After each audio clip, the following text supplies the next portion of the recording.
Nightie అంటే ఏమిటి అర్థం? నైట్ వేసుకునేవి, రాత్రి వేసుకునేది అని. కానీ దాన్ని మనం ఏం చేసాం, ఇప్పుడు 24 గంటలు అదే వేసుకుంటున్నాం. చాలా మంది పగటిపూట మనం వాళ్ళ ఇంటికి వెళ్ళినా తలుపు నైటీతోనే తీస్తారు. ఇంకా నేను భయంకరంగా చూసిన పరిస్థితి ఏమిటంటే, పొద్దున పూట పాల ప్యాకెట్లకు బయలుదేరినా కూరలకు కూడా నైటీలతోనే వస్తారు.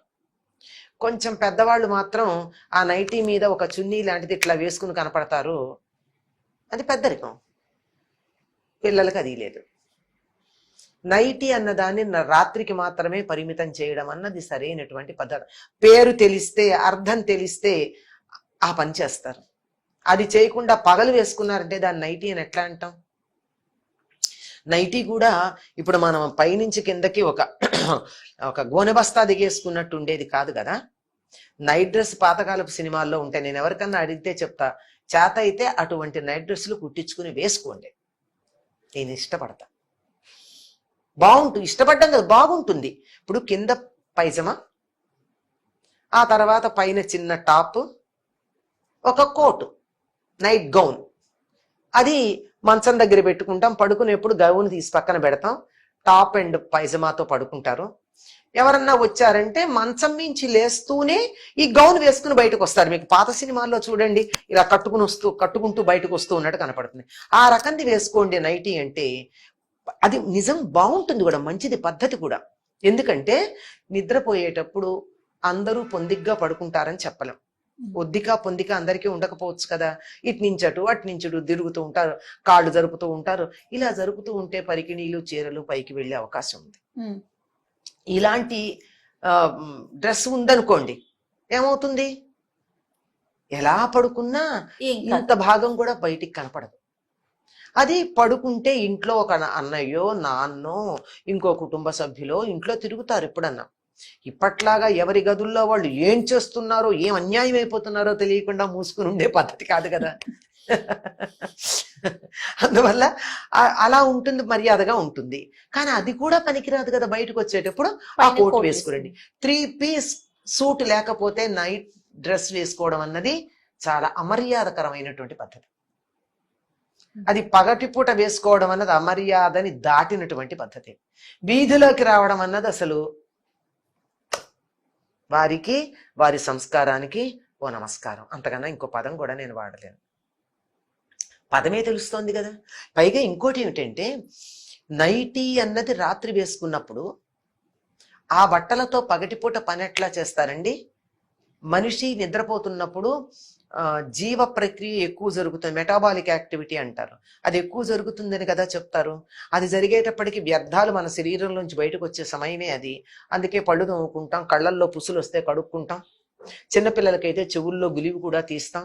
ఆ తర్వాత మన మలద్వారాల దగ్గర పేరుకుపోతే వెళ్ళి వాటిని మనం ప్రయత్నపూర్వకంగా బయటికి పంపించేస్తాం. మన ప్రయత్నం లేకుండానే మన శరీరంలో ఉన్న ప్రతి రోమకూపం నుంచి చాలా చెమట బయటకు వస్తుంది. ఆ చెమటంతా పీల్చుకున్నటువంటి ఈ బట్టలతో ఈ చెమట్లో ఎన్ని టాక్సిన్స్ ఉంటాయి. వీటితో వంట చేయడం అది చేస్తున్నారు అంటే మన ఆరోగ్యాలను మనం ఎంతగా ధ్వంసం చేసుకుంటున్నామో అర్థం చేసుకోండి. పూర్వకాలం అందుకే ఈ రాత్రి పడుకున్నటువంటి బట్టలతో వంట చేయడానికి అంగీకరించేవాళ్ళు కాదు. స్నానం చేస్తే వంట చేయకూడదు అన్న దాంట్లో ఉన్న నియమం ఏదో పెద్ద మడి, వాళ్ళు చాదస్తులు. ఇప్పుడు మళ్ళీ మడి అందరం మడి కట్టుకుంటున్నాం, నన్ను ముట్టుకోకొని. ఆ రోజుల్లో మడి కనీసం ఒక అడుగు దూరం ఉండేది. ఈ రోజుల్లో మడి 2 మీటర్లు. అది కూడా హూ చెప్పాడు అంటే WHO. బాగుందమ్మా, హూ చెప్పాడా? అంతే కదా. అప్పుడు చెబితే అదేమో చేదస్తాం అన్నాం, ఇప్పుడు దాన్ని ఇంకా పొడుగు చేస్తే ఆచరణ యోగ్యం అంటున్నాం. ఇది కూడా అంతే. కరచారణం మానేయమన్నాం, అది వరకు మీద పడితే మనం ఒప్పుకునే వాళ్ళమా? ఎందుకని? చెమట. ఇప్పుడు దశాబ్దం అయిందనుకుంటా, తేదీ మర్చిపోయాను నేను. కమ్యూనికల్ డిసీజెస్ రీసెర్చ్ సెంటర్ వాళ్ళ మ్యాగజైన్ ఒకటి ఉంది, జర్నల్, మెడికల్ మ్యాగజైన్. వాళ్ళు చెప్పింది ఒక పెద్ద ఆర్టికల్ ఉంది. అందులో ఆర్టికల్లో వాళ్ళు చెప్పింది ఏంటంటే, ఎక్కువ వ్యాధులు సంక్రమించేది కరచాలనం వల్ల. అరచేతుల్లో చెమటలు పడతాయి. ఈ చెమట వాళ్ళకి తగిలి ఇవంతా కూడా వ్యాప్తి చెందుతుంది. ఎందుకంటే అరచేతిలో స్వేద గ్రంథులు ఉండవు, కానీ చెమట పడుతుంది.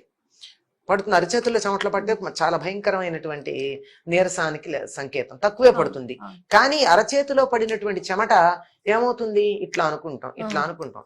ఏదో ఒకటి అనుకోకుండా, కనీసం ఇట్లా అన్నా అనుకోకుండా ఉండలేం కదా, అలా పెడుతుందట. అందువల్ల ఇతరుల నుండి మీకు ఎటువంటి వ్యాధులు సంక్రమించకుండా ఉండాలంటే కరచాలనం మానేయమని చెప్పి వాళ్ళు దాని గురించి ఒక ఆర్టికల్ రాశారు. నమస్కారం పెట్టమని ఏం చెప్పలేదు వాళ్ళు, ఎందుకంటే అది ఆ దేశానికి చెందింది కాదు, కానీ దీన్ని మానమని. అయినా ఆ దేశాల్లో చేసేవాళ్ళు కూడా గ్లౌజ్ ఉంటాయి కనుక అంత సమస్య లేదు. మనకి గ్లౌజ్ లేకుండా చెమటలు పడుతూ ఒళ్ళంతా చెమట కారుకుంటూ ఉండే ఈ దేశాల్లో కరచాలనాలు ఏమిటి?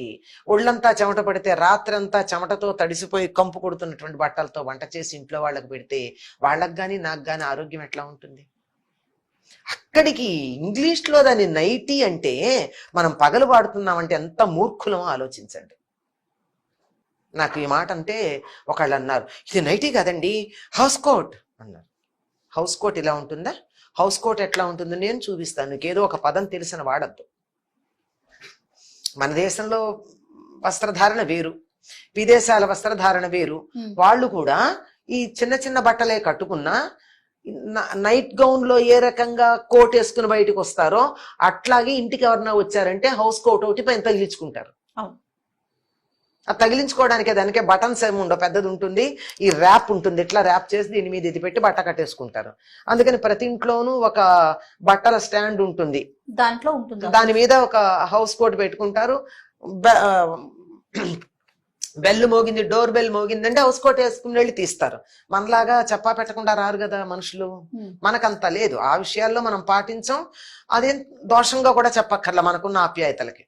అవును, ఆ దేశంలో అది కూడా ఎటికసేనే కదా, ఆ ఎటిక సీత వాళ్ళు బెల్ కొడతారు, వీళ్ళేమో హౌస్ కోట్ వేసుకుని పెడతారు. మనకు అబ్బి లేనప్పుడు ఇవన్నీ పాటించటం, అది సగం ఇది సగం ఉండేవి పాటించటం ఏమిటి?